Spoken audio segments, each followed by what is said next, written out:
Kaleessa part 1 keessatti learning theory jennee theory behavioral learning theory jedhamu ilaalee turre.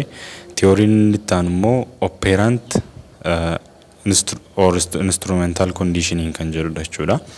It is developed by an American psychologist B.F. Skinner. Namni developii godhe theory kana nama psychologist Ameerikaatti B.F. Skinner jedhamudha. Assumption isaas yookiin yaadi as keessa jiru maalidha? Learning in which voluntary response is strengthened or weakened depending on its favorable or unfavorable consequences.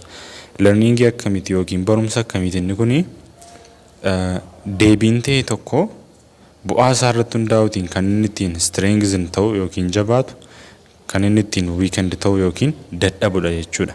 Maal irratti hundoofneeti? Consequence argame sana irratti hundoofneeti jechuudha.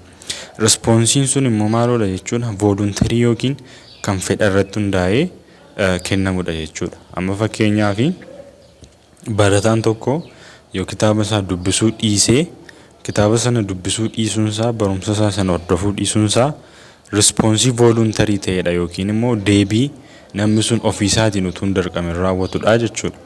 Responsiin sun immoo bu'aan inni fidu yookiin consequence inni fidu maalodha jechuudha? Unfavorably kan ta'edha. Maaliif namni barataan hin dubbisu yoo ta'e barumsa isaa sana hordofu yoo ta'e qabxiin isaa gadi bu'aa jechuudha. Qabxiin isaa gadi bu'uun suni unfavorablyidha. Yommuu sana gaa kitaaba dubbisuu dhiisuun maal ta'a jechuudha? Hin jajjabaatatu hin taane weekend ta'a. Hin dadhaba jechuudha. Namni kitaaba dubbisuu dhiisuun isaa suni consequence isaa waan gaarii waan hin taaneef barataan sun maal gochuu jalqaba? Kitaaba dubbisuu jalqaba jechuudha. Kitaaba dubbisuu dhiisuu jalqaba jechuudha. Kana immoo kan godhu consequence hin barbaanne waan isaaf fideef jechuudha. Inni dubbisu immoo inni hordofu immoo qabxii gaarii fida. Favorable consequence jennaan. Qabxii gaarii fiduun isaa suni favorably dha waan ta'eef kitaaba dubbisuu sana maal gochuu jalqaba jechuudha? Ittuma fufuu jalqaba jechuudha. Inni gara biraan an emphasis on environmental consequences is that at heart of operant conditioning, also called instrumental condition. Instrumental conditioning yookiin environmental conditioning walakkeessa barumsa.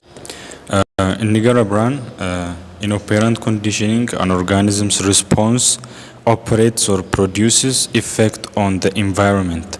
This effect in turn influence whether response will occur. Egaa gochi yookiin deebiin organismiin tokko taasisu dhiibbaa uuma jechuudha naannoo isaarratti. Dhiibbaa naannoo isaarratti uumuutiin bu'aan dhiibbaa sanaa immoo amalli mul'ate sun akka jajjabaatu yookiin akka hin jajjabaanne taasisaa jechuudha. So in Skinner's analysis akka xiinxalaa Skinneritti maaltu jira jechuudha? Response or operant can lead to 3 types of consequences. Response yookiin deebii namni tokko kennu yookiin immoo amalli namni tokko calaqqisiisu deebiiwwan gurguddoo sadii fidee dhufa yookiin bu'aawwan gurguddoo sadii fidee dhufa. Inni jalqabaas neutral consequences jedhamudha.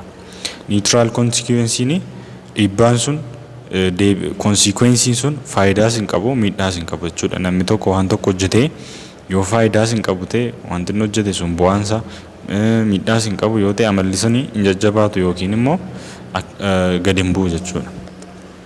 Reinforcement or punishment. Reinforcement'n gaafa wanta tokko hojjennee bu'aansaa badhaasa ta'udha jechuudha. Reinforcement jechuudha. Amalli sun akka inni jajjabaatu akka inni irra deebi'ee raawwatamu kan godhudha. Punishment'n immoo maalodha jechuudha? Adabbii amalli sun akka irra deebi'ee hin dhufne kan godhu response consequence godhudha jechuudha. A neutral consequence that does not alter response. Response tokko jijjiiru jechuudha. Amma fakkeenyaaf mucaan xinnoon daa'imni xiqqoon qodaa yoo mana keessaa cabsite maatiin ittiin dheekkama yoo ta'e yookiin immoo hin jajjabeessa yoo ta'e hin jijjiiramu jechuudha. Inni gara biraan reinforcement'idha. Inni immoo maalodha? A reinforcement that strengthens the response or makes it more likely to occur. Responsiin ta'e tokko kuni akka inni jabaatu godha deebi'ee akka inni uumamuu fi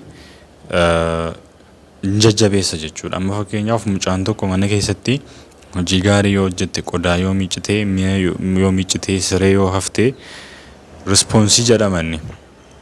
Maatiin gaafa wanta kana argan maal godhachuudha mucaa sana jajjabeessu jechuudha. Saantima kennuufii danda'u wanta mi'aa adda addaa bituufii danda'u. Kun egaa maal godhaa amalli sun akka irra deebi'ee raawwatamu jajjabeessa jechuudha. Mucaan sun bor irra deebitee akka hojii sana hojjettu godha jechuudha. Konsiikwensiin isaa maatiin mucaa sanaa waa bibbituun isaanii konsiikwensiidha waan ta'eef konsiikwensii gaarii fiduun isaa kuni reinforcement jedhama jechuudha. A reinforcer is any event that increases the probability that behavior precedes it will be repeated. Egaa reinforcerii kan nuti jennu eventii yookiin taatee maal godhudha jechuudha. Amalli mul'ate tokko kan irra deebi'ee raawwatamu taasisudha. Fakkeenya mucaa ammaa irratti fudhannee maalodha maatiin isaanii wanta mi'aa adda addaa bituun isaanii maal agarsiisa jechuudha. Reinforceridha jechuudha inni. Amalichi siree hafuu mucaa sanaa qodaa miicuu mucaa sanaa akka irra deebi'ee uumamu taasisa jechuudha. Hin jajjabeessa reinforce godha. Inni gara biraan there are two basic types of reinforcers or reinforcing stimuli. Gosa lamatu jiru gara reinforceronni kuni primary reinforcers and secondary reinforcers kan jedhamanidha. Primary reinforcer is what? It is naturally reinforcing because they satisfy biological needs, strengthen a behavior without prior learning.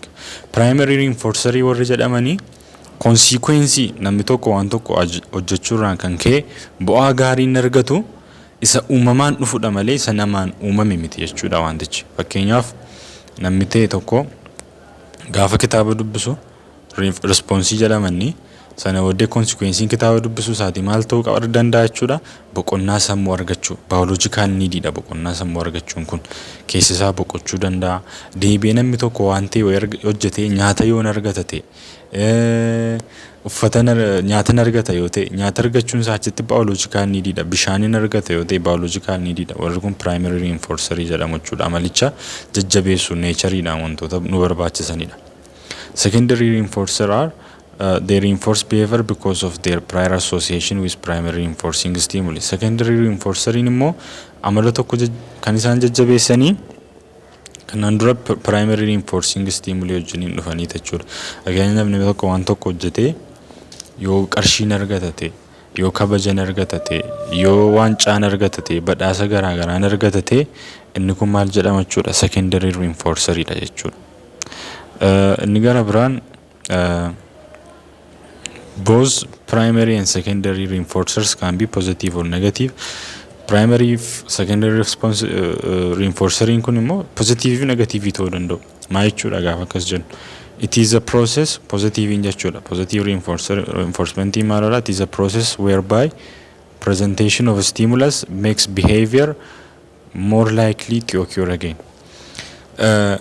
Stimulusiin tokko jiraachuun gaafa dhufu process ittiin stimulusiin tokko jiraachuun isaa amalli tokko akka irra deebi'ee dhufu taasisudha. Fakkeenyaaf namni waan tokko hojjetee yoo qarshii argate qarshiin suni presentationidha yookiin immoo stimulus presentation of stimulusidha. Qarshiin sun jechuudha. Hin dhiyaateef jechuudha qarshiin sun. Qarshiin sun kennamuufiinsaa amalli sun akka irra deddeebi'u godhachuudha. Positive reinforcement keessatti waan ta'etu namaaf kenname waan gaarii ta'etu stimulusii gaarii ta'etu amallicha akka irra deebi'ee uumamu taasisa jechuudha. Negative reinforcement keessatti immoo maalodha? It is a process whereby termination of an aversive stimulus makes behavior more likely to occur.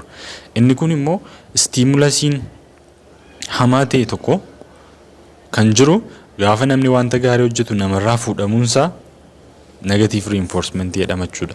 Waan hamaa ta'e namarraa fuuchuutiin amalicha jajjabeessuudha. Positive reinforcement keessatti immoo maalodha? Waan gaarii ta'e kennuudhaan jechuudha. Lamaanuu garuu reinforcementidha. Amala kan jajjabeessanidha jechuudha.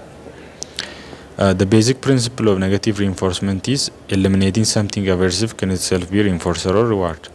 Principle yookiin yaada negative reinforcement keessa jiru maalodha jechuudha? Stimulusii nama jeequ tokko gaariin taane tokko fuuchuun iyyuu akka badhaasaatti lakkaa'ama. Namarraa fuuchuun akka badhaasaatti lakkaa'ama kan jedhudha. Inni gara biraan escape learningidha, avoidance learningidha. In escape learning Animals learn to make response that terminates or stops a noxious, painful or unpleasant stimulus. Escape learning keessatti maal godhachuudha bineensonni maal baratu response wanta hin taane yookiin immoo stimulusii isaan jeequ isaan hin gammachiisne tokko isaan irraa fuudhutu taasisu jechuudha escape learning keessatti animaalonni jechuudha response isaan taasisan yookiin deebii isaan kennan suni stimulusii isaan jeequ wanta unpleasant ta'e isaan hin gammachiisnetu akka isaan irraa fuudhamu taasisa jechuudha avoidance learning immoo maalona which refers to learning to avoid a painful noxious stimulus prior to exposure. Avoidance learning immoo maal jechuudha wanta painful ta'e noxious ta'e kan ittiin tolle kan dhukkubbii qabu kanaan dura exposed waan ta'aniif yookiin kanaan duratti waan tagaallatanii turanii fi avoid gochuu baratu yookiin immoo attention itti kennuu dhiisuu baratu jechuudha. Painful dha waan ta'eef keessa darbuu baratu jechuudha without giving any attention. Avoid godhaniiru ennaan isa kanaan jechuudha. So avoidance learning in kana fakkaata. Ni gara biraan schedules of reinforcement isa jedhudha. Continuous schedule reinforcement maal jechuudha inni kun when a response is first acquired learning is usually most rapid if the response is reinforced each time it occurs. Schedule jechuun egaa sagantaattiin wanta ta'e tokko raawwatudha. Eventiin ta'e taateen tokkotti raawwatamuun schedule jenna. Schedule of reinforcement gaafa jennusi badhaasi suni wanti amala sana jajjabeessu suni yoom kennamaa isa jedhudha. Sagantaasaa jechuudha. So continuous schedule of reinforcement maal jedha jechuudha. Responsiin gaafa jalqaba uumamu barumsi kan inni jabaa ta'u gaafa responsi sana taanseetu yeroo dheeraan hin darbini reinforcementiin sun kennamedha. Fakkeenyaaf mucaan sun gaafa mana sirreessitee qodaa miccitee siree haftee jettu maatiin torban tokko booddee guyyaa 2-3 booddee mucaa sana badhaasuurraa akkuma sanaani reinforcing godhu yoo ta'e yookiin mucaa sana badhaasu yoo ta'e learningiin sun maal ta'a jechuudha jabaa ta'a jechuudha. Mucaan sun wanta sana carraan irra deebi'ee hojjechuu baay'ee jabaa ta'a jechuudha. Isa guyyaa 2 guyyaa 3 torban tokko booddee badhaafamurra. So continuous schedule of reinforcement maal jedhachuun response sana ittaansee maaltu taasifamuu qaba jedha. Stimulusiin kennamuufii qaba. Stimulusiin gaarii ta'e kennamuufii qaba jedha. Inni gara biraan intermittent or partial schedule of reinforcement ila intermittent jechuun wanta haala wal fakkaataatiin itti fufnedha jechuudha. Predictably yookiin immoo tilmaamuu kan hin dandeenye al tokko kan gadi bu'u al tokko kan ka'u al tokko asitti raawwate al tokko gamatti kan raawwatuuni intermittent jechuudha.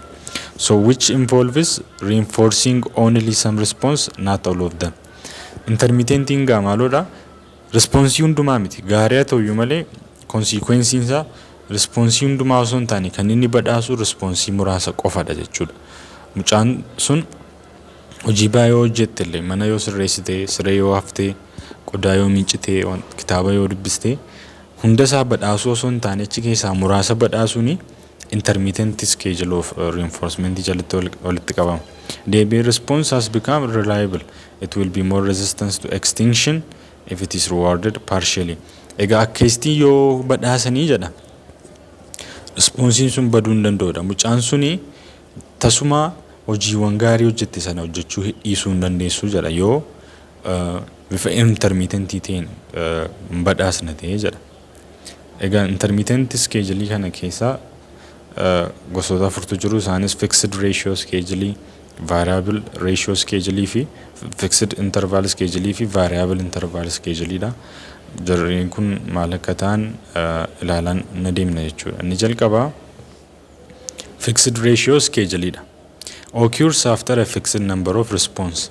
Responsiin lakkoofsa dhaabbataa ta'e tokko fixed number jedhamu erga raawwatee booddee badhaasu jechuudha. Fakkeenyaaf mucaan sun siree yoo hafte si'a meeqa fixed numberidha waan ta'eef si'a 3 ta'uu danda'a, si'a 5 ta'uu danda'a, si'a 4 ta'uu danda'a. Garuu nambariin ta'e wayii jiraachuu qaba. Si'a meeqa akka responsiin sun hojjetamu jechuudha.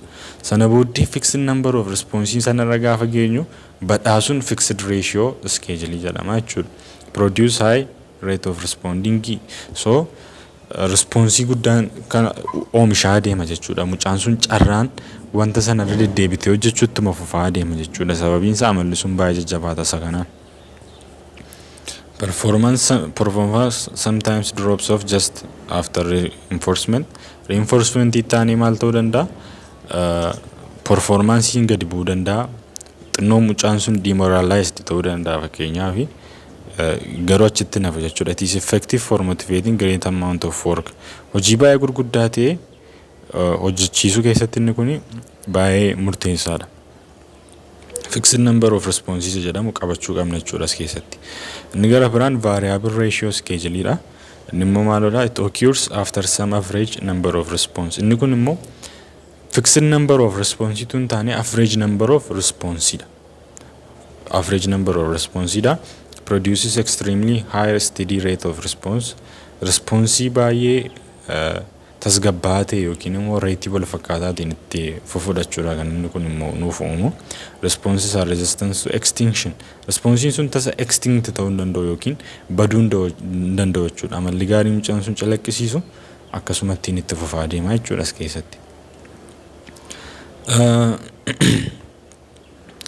Interval schedule jedhamu kan jiru fixed interval schedule dhaa fi variable interval schedule dha. Fixed interval schedule maalodha?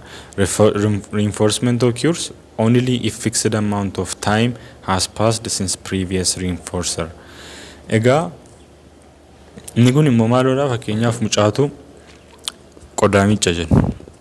Qodaa gaafa miiccitu maatiin maal godhu? Hin badhaasu yookiin reinforce godhu, amalichaan jajjabeessu. Egaa deebi'anii reinforce gochuudhaafi maaltu ta'uu qaba jechuudha. Mucaan sun qodaa sana miiccitee reinforce erga taatee booddee amma immoo siree haftee jennu. Sasiin siree haftee kana immoo reinforce gochuudhaaf maal gochuu qaba jechuudha? Reinforcement inni jalqaba isheen qodaa miiccuutiin argattee irraa kaanee sa'aatiin ta'e wayii tokko yookiin yeroon fixed ta'e darbuu qaba jechuudha. Sa'aatii 5 ta'uu qaba, sa'aatii 10, sa'aatii 20, sa'aatii meeqayyuu ta'uu danda'a. Garuu fixed amount of time passed ta'uu qaba jechuudha. Sana booddee sarratti hundoomne hojii isa lammaffaatiif kan nuti badhaasnudha jechuudha. Variable interval schedule keessatti immoo maalodha? Reinforcement occurs only if variable amount of time has passed since the previous reinforcer. Inni kun immoo fixed amount of time miti. Yeroon darbu sun yeroo dhaabbataa ta'uu qabu. Garuu yeroomti darbee jennaani yeroo adda addaa irratti kan kennamudha. Yeroo 6 ta'uu danda'a, sa'aatii 6 booddee ta'uu danda'a, daqiiqaa 20 booddee ta'uu danda'a, sa'aatii 3 booddee ta'uu danda'a. Garuu taayimiin isaa sun adda adda ta'a jechuudha. Variabilii ta'a jechuudha malee sa'aatii dhaabbataan ta'uu jechuudha. Scheduleonni kuni kana fakkaatu. Inni gara biraan punishmentidha. Punishmentiin consequence responsiin fidu keessaa isa tokkodha akka learning theory kanaatti. Punishment jechuun adaba kan responsii sana jajjabeessu osoo hin taane dadhabsiisudha. Carraan responsii sana akka irra deebi'ee hin dhufne kan godhudha jechuudha. So akkuma amma dubbanne it is what? A stimulus that weakens the response or makes it less likely to occur. Stimulus akkamiiti jechuudha? Punishmentiin responsii tokko maal kan godhudha? Kan dadhabsiisudha jechuudha. Weaken kan godhudha. Deebi'ee carraan irra deebi'ee uumamuu isaati akka inni gadi bu'aa ta'e kan godhudha jechuudha. Amalliin barbaachisne gaafa uumamutu punishmentii fayyadamna. Fakkeenyaaf mucaan tokko nama arrabsa yoo ta'e mana keessaa maatiin maal gochuu danda'u? Qimmiiduu danda'u. Nama arrabsuun mucaa sanaa responsiidha. Adabuun mucaa sanaa maatiin mucaa sana qimmiiduun isaanii stimulasiidha. Stimulasiin sun egaa maal godhaa? Responsii sana arraba baduu mucaa sanaa nama arrabsuu mucaa sanaatu dadhabsiisa jechuudha. Weaken godha jechuudha. Punishers can be any aversive or unpleasant stimuli that weakens response or make them unlikely to reoccur. Punisherii kan jennu gaa stimulusii akkamiti jechuudha. Aversive ta'e kan namatti hin tolle. Qimmiiddaa gaafa qimmiidamu mucaan sun dhukkuba waan ta'eef dhukkubbiin gaafatti dhagahamu hin jibba jechuudha. Wanta sana irra deebi'ee hojjechuun barbaadu. Sababiin isaa consequence sana hin barbaadu. Qimmiidamuu barbaadu waan ta'eef. Inni gara biraa immediacy, consistency and intensity matter are important for the effectiveness of punishment. Adabbiidhaaf egaa immediacy kan nuti jennu, consistency kan jedhaman, intensity warreen jedhamanii baay'ee murteessoodha jechuudha.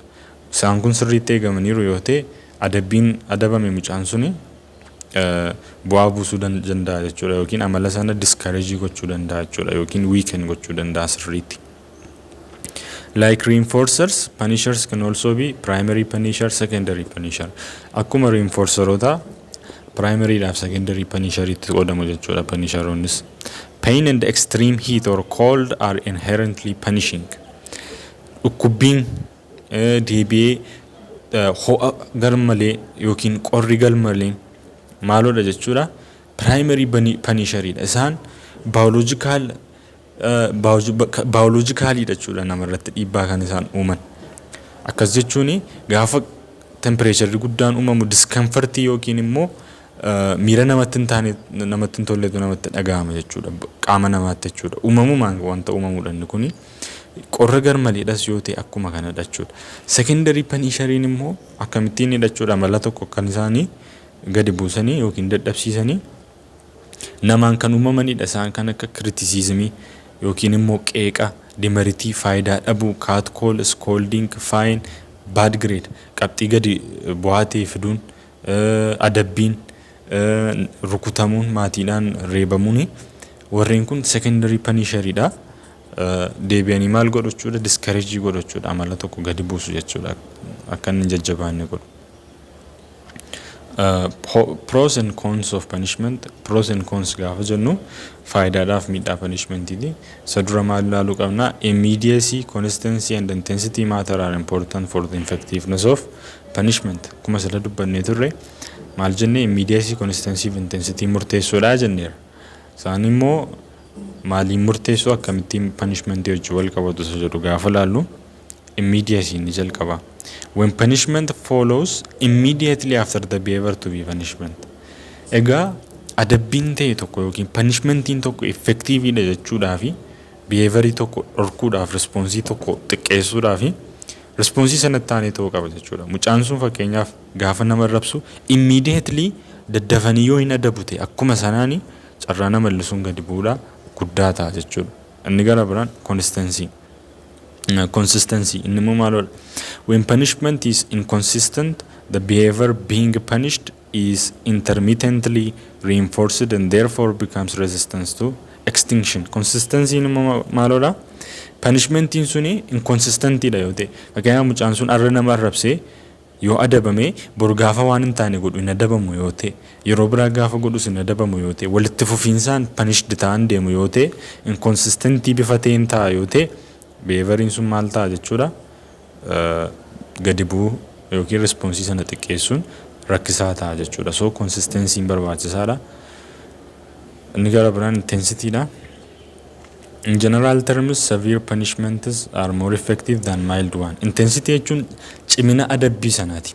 So akkaataa walii galaatti gaafa dubbatamu adabbiiwwan baay'ee hamoo ta'an yookiin immoo cimaa ta'anii adabbiima xiqqaa ta'e irra bu'aa guddaa uumuu danda'u jechuudha yookiin immoo jijjiirama guddaa fiduu danda'u jechuudha. Mucaan tokko gaafa balleessu callisanii matti dheekkamanii dhiisuun utuu rukutin jechuudha yookiin immoo utuu panishiiman godhin sirriitti maal ta'a jechuudha. Punishmentiin inni sirriin inni cimaanii jijjiirama guddaa fiduu danda'a jechuudha. Intensity inni qabu jechuudha. Jijjiirama guddaa fida intensity hin qabne irra jechuudha. However, there are studies that indicate that even less intense punishments are effective provided that they are applied after immediacy and consistency. Qorannoon immoo akka agarsiisutti maalodha? Adabbiimti baay'ee hamoo hin taane yookiin immoo guddaa hin taane adabbiimti xinnoo dadhabaa ta'e akkuma sanaan immediately amalli hin barbaachisne sun akkuma mul'ateen dhiyaata yoo ta'e deebi'ee amalli hin barbaachisne sun yeroo hundumaa gaafa uumamu duukaa adabbichis consistently hordofee dhufa yoo ta'e innumti dadhabaa ta'e illee adabbiin dadhabaa ta'e illee jijjiirama akka inni fiduu danda'udha jechuudha. So inni gara biraan shaping kan jedhudha. Shaping inni immoo maalodha? It is an operant conditioning procedure in which successive approximation of desired response are reinforced. Shaping inni immoo maalodha? Akkaataatti fakkeenyaaf amala ta'e tokko uumuu barbaanna yoo ta'e amala ta'e tokkotu jira yoo ta'e amala nuti argachuu barbaannu namni tokko immoo amala isarraa adda ta'e qaba yoo ta'e amala nama sanaa gara isa barbaannu sanaatti jajjabeessuun successive shaping jedhama jechuudha. Shaping kan nuti goonu amala isa argachuu barbaanne sanatti nama sana fiduudhaan jechuudha. Fakkeenyaaf mucaan tokko maatiin isaa akka inni barataa cimaa ta'u barbaadu yoo ta'e qabxii gaarii akka inni galmeessuu barbaadu yoo ta'e mucaan sun gaafa inni wantoota akkan akka dubbisuu mana barumsaa dhaquu gaaffii gaafachuuf amma mul'isa yoo ta'e maal godhachuudha badhaasu jechuudha mucaa sana reinforce godhachuudha amala isaa reinforce gochuun isaanii maal taasisaa deema mucaa sana gara amala isa barataa cimaa ta'u qabxii gaarii galmeessuu sanatti geessaa jechuudha. So shaping gochuu jechuun kana gochuudha. Bocuu jechuudha lafa amala barbaachisetti. So it is what in shaping you start by reinforcing a tendency in right direction. Amala ta'e tokko kallattii barbaachisurraa yookiin kallattii sirriidha jennee yaadne sanarra geessuudha jechuudha. Then you gradually require responses that are more and more similar to the final desired response. Tuma jedhu guutummaa guutuutti amalli mucaa sanaa maal calaqqisiisa jechuudha. Amala barataa cimaarraa mul'atu ta'aa deema jechuudha. Gaafa nuyi amaloota jalqabanni mul'ise xixiqqoo ta'an illee malee barataa cimaa kan agarsiisu yoo agarsiise maal gochuudhaan jalqabne jechuudha. Badhaasuudhaan jalqabne badhaasneetuma jedhu mucaan sun amalli isaa reinforced ta'aa waan jiruuf jajjabaachaa waan jiruuf guutummaa guutuutti shaped kan inni ta'u gara barataa cimaatti jechuudha. The responses that you reinforce on the way to the final one are called successive approximation. So response nu jajjabeessaa deemnu suni hanguma isa xumuraatti walittaananii dhufaa waan deemanidhaa fi maal jedhamu successive approximation jennaa jechuudha. Walitti butaa deemu wal fakkeessaa deemu jechuudha karaa salphaa. Inni gara biraan social learning theory kan jedhudha yookiin immoo observational learning theory kan jedhudha. Theory learning yookiin theory barumsaa keessaa inni sadaffaaf inni xumuraasa kanadha. And it's developed by Albert Bandura. Nama maqaan isaa Albert Bandura jedhutu develop godhe. Which is learning by watching the behavior of another person or model. As keessatti immoo maal jechuudha barumsi kan inni raawwatu amala nama biraa ilaaluutiini namni biraan sun achi keessatti maalodha moodelii jedhama jechuudha. Isa laaluutiin kan baratamudha jechuudha. Ijoollee yoo argitaniitu ta'e namoota gurguddoo isaan dura jiran hangafoota isaanii ilaalanii akka isaatti aaktii gochuu akka isaatti dubbachuu akka isaatti deemu yommuu isaan itti akkeessan jira jechuudha. Nama sana ilaalaniitu amalicha baratanii jechuudha as keessatti. So social learning theory isa kana jedha jechuudha. Learningiin akkamittiin taasifama jedha by watching amala namoota biroo isa moodelii jedhamu sana ilaaluutiintu baratama jechuudha. So learning rely on social phenomenon. It is often referred to as social cognitive approach to learning. As keessatti gaa social phenomenon yookiin wantoota hawaasa keessa jirantu ilaalaniitu baratu jechuudha as keessatti. Nama hawaasa keessatti argan wanta garaagaraa ilaalanii akkeessaa deemuun social learning theory kanaan kan ibsamedha jechuudha. Emphasis on interaction of behavior, environment and person, which is cognitive factor and factor as determinants of learning. As keessatti gaa barachuudhaa fi tokkoffaa amala nama ilaallu sanaa arguu qabnaa maal akka inni fakkaatu namni sun immoo eessatti argama jechuudha. Environment yookiin naannoo keessatti argama deebi'ee maal nu barbaachisa cognitive nu barbaachisa jechuudha. Amaloota argine sana nama environmentii sana keessatti argine sammuu keenyatti seevii gochaa deemuu qabna jechuudha amala sana. So warreen kana irratti hundaa'uutiintu learningiin kun raawwatamaa jechuudha. So ni gara biraan three forms of reinforcement that encourage observational learning. Observational learning yookiin social learning theory kuni reinforcement gosa sadii qaba. Direct reinforcement, vicarious reinforcement, inni xumuraa self reinforcement. Isaan immoo maal akka ta'anii inni ilaalla jechuudha. Inni jalqaba direct reinforcement dha. When the observer may reproduce the behavior of the model and receive direct reinforcement. Inni daawwachaa jiru sun namichi daawwachaa jiru suni modelii sana ilaaluudhaani nama akkeessuudhaaf jedhu yookiin amala irraa barachuudhaaf jedhu ilaalee amala wal fakkaataa ta'e agarsiisuudhaan yookiin calaqqisiisuudhaani badhaasni argatu maal jedhama jechuudha? Direct reinforcement jedhama jechuudha. Kallattiidhaan argata jechuudha modelii sana fakkaachuudhaan kan ka'e. So it is called what? Direct reinforcement. Vicarious reinforcement in maalodha? When the observer may reproduce the behaviors of the model but the reinforcement need not to be direct. It may be vicarious reinforcement as well. As keessatti immoo nama sana ilaaluutiin modelii sana ilaaluutiin observeriin amaloota wal fakkaataa reproduce gochuu danda'eera yookiin calaqqisiisuu danda'eera. Garuu badhaasni inni argatu directiidhaan yookiin kallattiidhaan miti jechuudha. Vicariously al kallattiitiin argata jechuudha. Al kallattiitiin kan inni argatudha jechuudha. Vicarious reinforcement.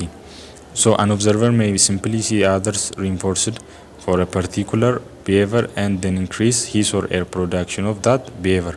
Maaltu ta'a jechuudha namni tokko namni biraan wanta inni hojjeteetti badhaafame ilaalee ofii isaatis amala wal fakkaataa gammuun itti uumuudha jechuudha vicarious reinforcement kun.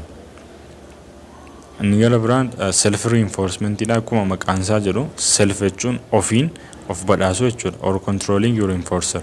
Ofii of badhaasuu yookiin immoo nama nu badhaasu controlii gochuun self reinforcement jedhama jechuudha as keessatti. Important for improve value and enjoy their growing competence. So self reinforcement in immoo sakana fakkaata. Conditioniiwwan afurtu jiru yookiin haalota gurguddoo afurtu maal ta'uu qabu guutamuu qabu jechuudha. Social learning theory kana keessatti barachuudhaaf. Inni jalqabaa attention. The person must pay attention to the model. Modelii sana yookiin wanta irraa baratu sanatti xiyyeeffannoo kennuu qaba namni sun. Ilaalee barata arga jennee gaafa laalu sana akkaataa namni sun itti act godhu akkaataatti modeliin sun socho'u dubbatu gocha isaa patternii gochoota isaa keessa jiran sana maal gochuuf barbaachisaadha? Attentioniitiin yookiin xiyyeeffannootiin ilaalu. Inni gara biraan retention. The observer must be able to remember the behavior that has been observed or rehearsal. Amaloota arge sana namni sun calaqqisiise sana yeroo biraa maal ta'uu qaba jechuudha namni ilaalee barachaa jiru sun rememberii gochuu qaba yookiin immoo yaadachuu qaba jechuudha. Amalicha yaadanne taana waan tokko faayidaa hin qabu waan ta'eef hojiitti jijjiiruudhaaf rakkisaadha waan ta'eef jalqaba xiyyeeffannootti kennee attentioniitti kennee erga laalee booddee lammaffaa irratti he has to have the ability to remember. Yaadachuu qaba jechuudha amala sana calaqqisiisuudhaaf. Inni gara biraan motor reproduction, which is the ability to replicate the behavior that the model has just demonstrated.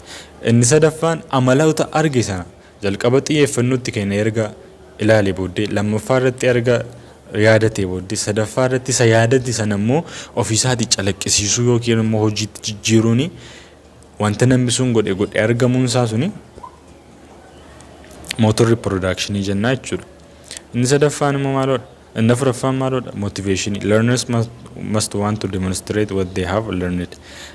Jalqaba gaa motivationiin kun maaliif barbaachisaa?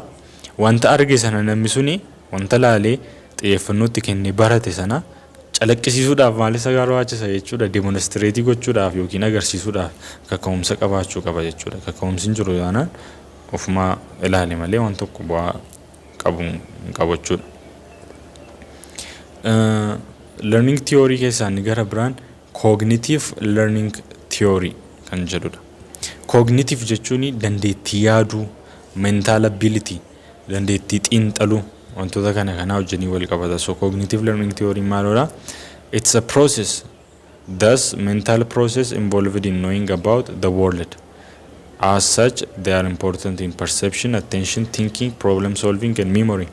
Cognitive learning theory kun immoo addunyaa kana beekuudhaaf baay'ee barbaachisoodha jechuudha. Processii yookiin adeemsa sammuuti kan addunyaa kana beekuu nu dandeessisudha jechuudha. Achi keessatti gaa xiyyeeffannoo kennuun barbaachisaadha, xiinxaluun barbaachisaadha, dandeettii rakkoo furuun argachuun barbaachisaadha, yaadachuu danda'u yookiin meemoriinis baay'ee barbaachisaadha jechuudha cognitive learning theory keessatti. So cognitive learning theory may take two formii lama qabaachuu danda'u isaan. Innis maal fa'aadha? Latent learning dhaa fi insight learning dha. Latent learning idhaaf insight learning kun immoo maal akka ta'an ilaalaa deemnaa jechuudha. Latent jechuun hidden jechuudha yookiin immoo wanta dhukutaa ta'edha jechuudha. Barumsa dhukutaa jechuudha latent learning walumaa galatti. So it is learning that occurs but it is not evident behavior until later when conditions for its appearance are favorable.